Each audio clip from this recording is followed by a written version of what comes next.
and we're going to be taking you through right till 6 o'clock with lots of good local performers and some international performance and some collectives. All right?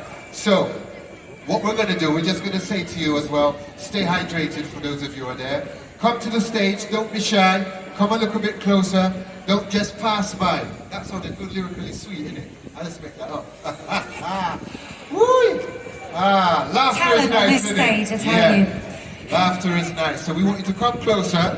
Yes, gather in. The next performance is in about 1 minute. We're going to invite a young gentleman called Kwesi to come up. And this piece is about decolonizing memory, digital bodies in movement. Now that's a long title, but with a good meaning behind it. So I'm going to give you my mic, my friend, and then you do the rest. Thanks. Hello everybody. Come in a bit closer.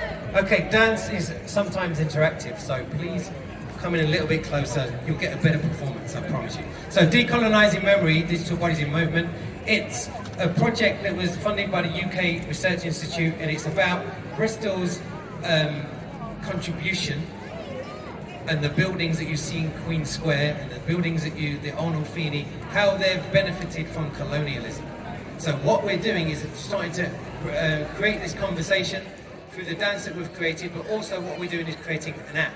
So when you walk around certain sites in Bristol, you'll be able to see different histories and different stories that are not always represented. So that's all been, you'll see it in Queen Square, it goes up to the Corn Street, it goes to the Colston statue. There'll be different places in the city where you can see augmented reality. So if you don't know what augmented reality is, Instagram filters. Who knows what an Instagram filter is? Okay, about 2 people. The rest of you are going to have a lot of trouble if you don't. Anyway, you'll be entertained when you point your phone at something and it will give you a different story. Because we can take lots and lots of time petitioning councils and petitioning organisations to change things, but the resistance that they have, you would not believe. Anyway, so we've been able to celebrate that by the dance that we've created, and later on we're going to create an app. So the dancers are going to come on stage in a second, and they are going to teach you some of the vocabulary, right? Some of the movements, because some of the movements are not just movement for movement's sake. They look great. Actually, we've had 6 months of, not 6 months like every day, but 6-7 sessions of working online and in the studio to get stories and ideas about how we can make this dance and how we can make that. So dancers, are you ready to come out? Give a round of applause, please.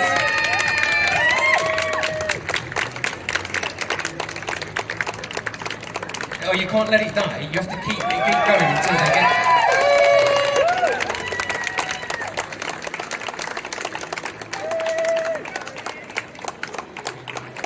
Okay, so do you want to hand it over to Cleo?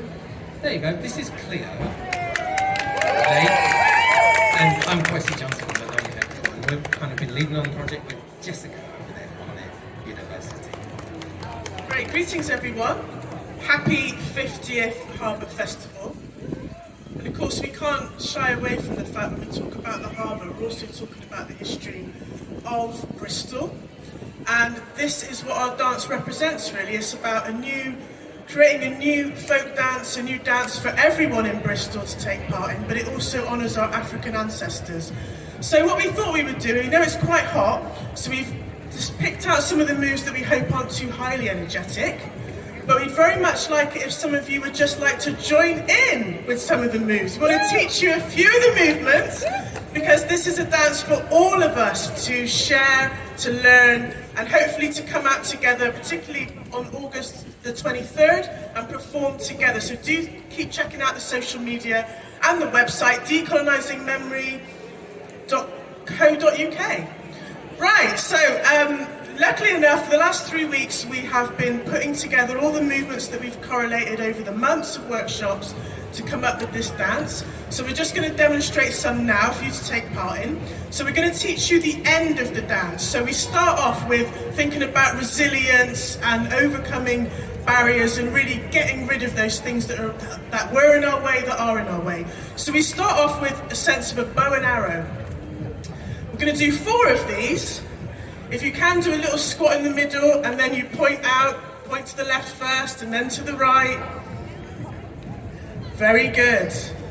Okay, great. I can see some good participation there in the audience, which is what we want. So we've got 4 of those. So you'll see us come into that move. So when you start seeing us go into the bow and arrow, please join us on that move. Again, also thinking about the indigenous people in what is called the Caribbean and also their resistance through colonialism and enslavement. So we've got the bow and arrow. We then go into chopping, which for us came from a movement from an elder in one of the sessions, one of the workshops, is the idea of the cane cutting. But for us, of course, we use that as a metaphor. Yeah, we can show it, we can demonstrate that. A metaphor of chopping something down that needs to be removed. I'd just like to say one of our elders, actually, who's no longer with us, Miss Princess Campbell, who was a pioneer in the community, one of the first nurses of African heritage in the city. She would say to, well, in a video we've got called The Elders, she referenced and said, our ancestors were so clever because they did such hard work, but they found a way of making it easier. And that was through their songs, that was through their resilience. So I really feel that when we go to the cane cutting. So we've got 4 of those coming forward. Okay, brilliant. Then we're going to show our strength. No, we're not going to show our strength because we're at the end of the routine. We are going to show that still we rise in that inner strength as it bubbles up from our core, up to our chest. We're then going to go to a mask. And this is something that came out in the workshops. The sense of a mask in Bristol. And this mask, this history, this kind of untruth, that needs to be dropped. So we come up, the inner resilience and strength, to the mask. Oh, is anyone still with us? There is someone still with us. In the blue trousers, thank you. We have that mask, and then we're going to throw that mask down. Before we do that, we're going to shuffle back. And then we throw it down. Should we go from the top of those moves? Who remembers what the first one was? Very good. Brilliant. So we've got the bow and arrow for 4. Here we go. And 1, and 2. Looking great. And 3, and 4. Pause. Now chop. 2, 3, 4. And inner strength. 2, 3. Mask and shuffle. 2, 3. Throw it down. Brilliant. We're almost there. We've then got this sense of a huge wave coming. A wave of reconciliation and change. So that wave comes over to cleanse. And then we've got the really exciting bit. Then we go into the topple. And we all make a sound. Ah! As we topple for change. Okay? So just to recap, we've got the big wave coming in of change. And then we go to the topple. I want to hear you. After 3 with the topple. 1, 2, 3, and very, very good. Then we want to rebuild from that topple. So now we think about going back to West Africa, and particularly in a Dinka symbol of Sankofa, which is go back and get it. So having to go back to go forwards. So the symbol of that is a nice big heart. So we're going to rebuild with love. So as we've toppled, we then rebuild the nice big heart. Excellent. Very, very nice. Isn't that lovely, a nice big heart? And then we're going to stretch out, take our hand out, we're going to rise up, have some calm, we're going to reach out again. This time we're going to stretch up to the heavens, to our crown, to our hearts, to our center. This finishing move is actually how we start the dance. And it actually is an inspiration, something that came via Kwesi actually, with the tidbits he kind of puts into the WhatsApp chat. But it's acknowledging the work of a scholar based in Liverpool called Dr. Marie Charles, who has actually done extensive research and documented and found statues, monuments in Europe that are hundreds of years old and are similar or almost the same as ones found on the continent of Africa. So we're thinking about our history way, way back and thinking that the presence of African people in Europe isn't a new thing, it's not Windrush.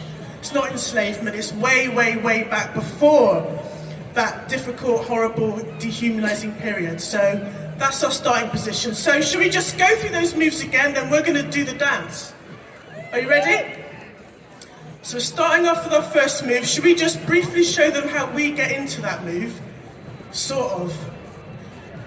So this is our lead up to the bow and arrow-ish.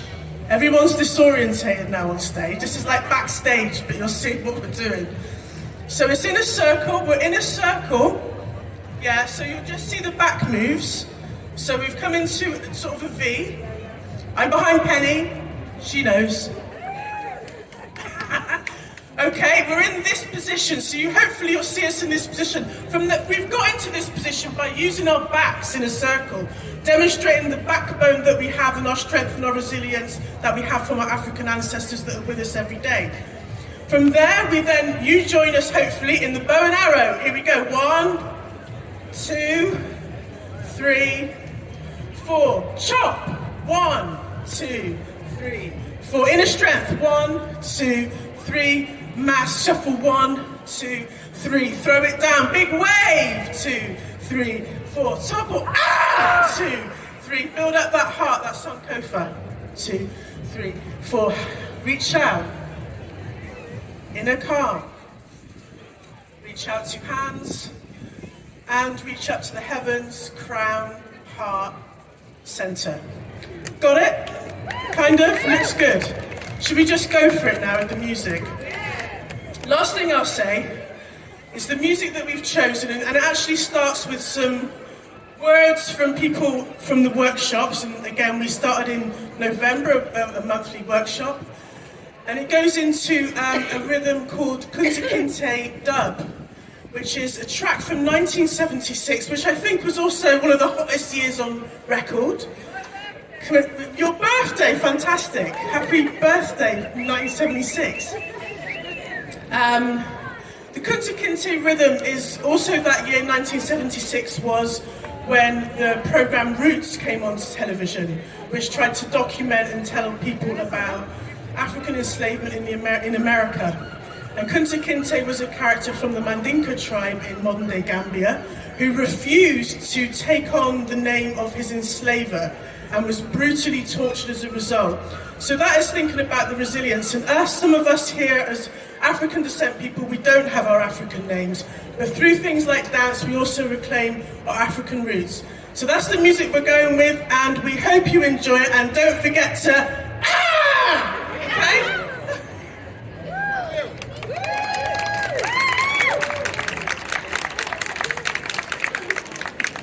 Come on, keep those applause going. Keep the applause going as they get their first position.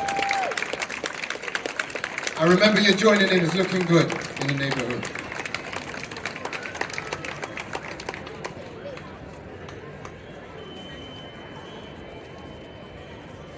All what they've been through, you know, uprooted from what they've always known and taken across water and it hurts from within. Surge that they encounter ended up in my generation. He was talking about how our history is much longer than that small time of enslavement. And so the dance we're doing today is one that kind of calls us as warriors and reminds us that we never stopped, right? I was saying that the movement has context, yeah? You can take that same first movement and it could be in Letitia's dance, yeah, from the Haiti, yeah? Where you see the same similar movement from different parts of Africa or different parts of the world. You will find the same, spiritual beats, yeah? In East Africa, in Haiti, you still find the same type of rhythm flowing through everybody. So it's not kind of out of context, yeah? Yeah, it's whether you use it in the right context. And this is what I think I like about this program. They're trying to use it in the right context to honor the ancestors, and they'll forgive us for that. Because it's not usually you can mess around with some of these dances.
vibrant, energetic, movement, energy, vibes.